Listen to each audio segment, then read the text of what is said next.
IBM, Google, and Microsoft have all converged on a single approaching deadline, 2029. By that year, quantum computing hardware will possess the processing power to cleanly break RSA and ECC cryptography, the math that currently secures virtually all private data transmitted across the internet. Industry engineers refer to this deadline as Q-Day. State-sponsored adversaries and criminal syndicates are currently executing harvest now, decrypt later attacks. They are actively intercepting and stockpiling massive quantities of encrypted network traffic. The targets are not credit card numbers that expire next year. Attackers are hoarding patient genomic records, highly classified government communications, and long-term financial ledgers. Data harvested today maintains its value for decades. By allowing encrypted packets to be siphoned now, an organization creates a permanent liability that matures the moment quantum hardware reaches sufficient scale. The United States Department of Justice is fully aware of this timeline. In July 2025, they activated the Data Security Program, or DSP. This directive explicitly prohibits any transactions or data handling practices that allow hostile nations to access bulk, sensitive U.S. personal data. The penalties for violating this program are severe. The National Security Division enforces fines of up to $1 million per incident, accompanied by prison sentences of up to 20 years. The legal standard triggering these penalties is a willful violation. However, prosecutors do not need to prove you actively intended to break the law. The standard includes willful blindness. If your organization ignored facts about data vulnerabilities that you reasonably should have known about, you meet the criteria for federal prosecution. The Department of Justice enforces these standards as of late 2025, treating the failure to remediate known quantum risks as a form of criminal negligence. A standard assumption in the C-suite is that directors' and officers' insurance will act as a final shield against liability. D&O policies, however, strictly exclude coverage for criminal penalties resulting from willful regulatory violations.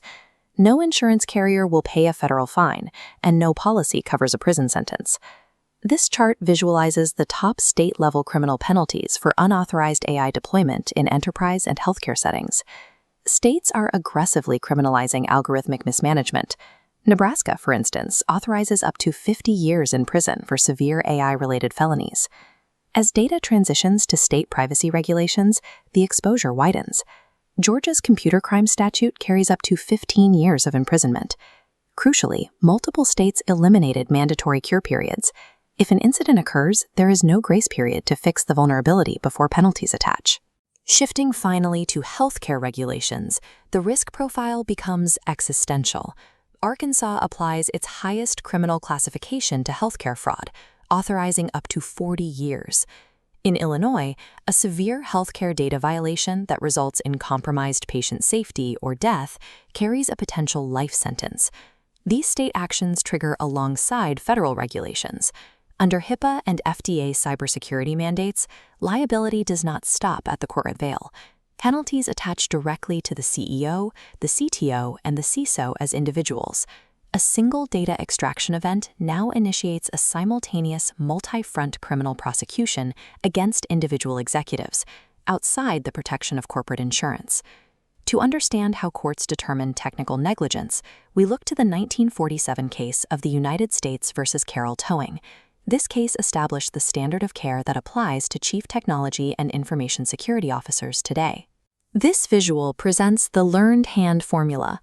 Courts rule that you are negligent if the burden of implementing a security measure is less than the probability of an incident multiplied by the magnitude of the loss.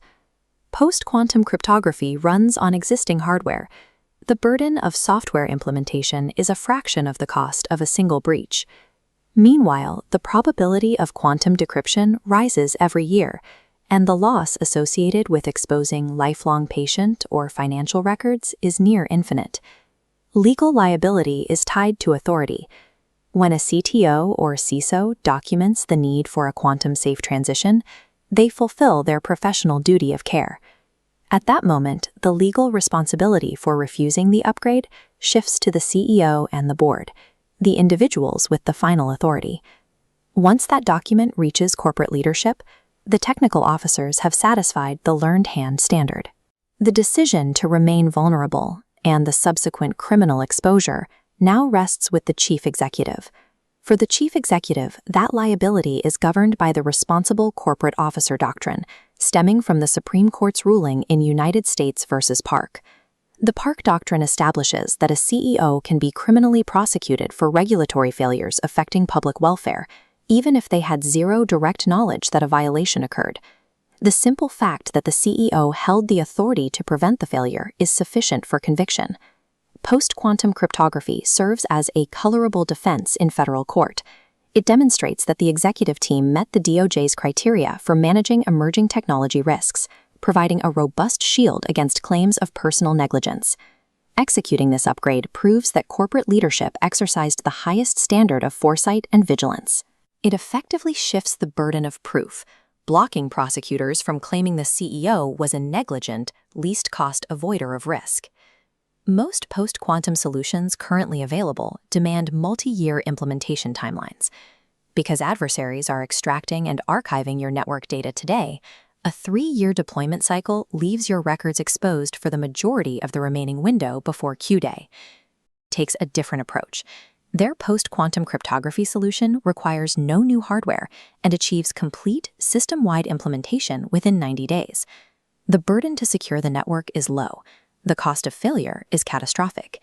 Adopting post-quantum cryptography is a required fiduciary duty to protect your organization's data and an absolute legal necessity to preserve your own liberty.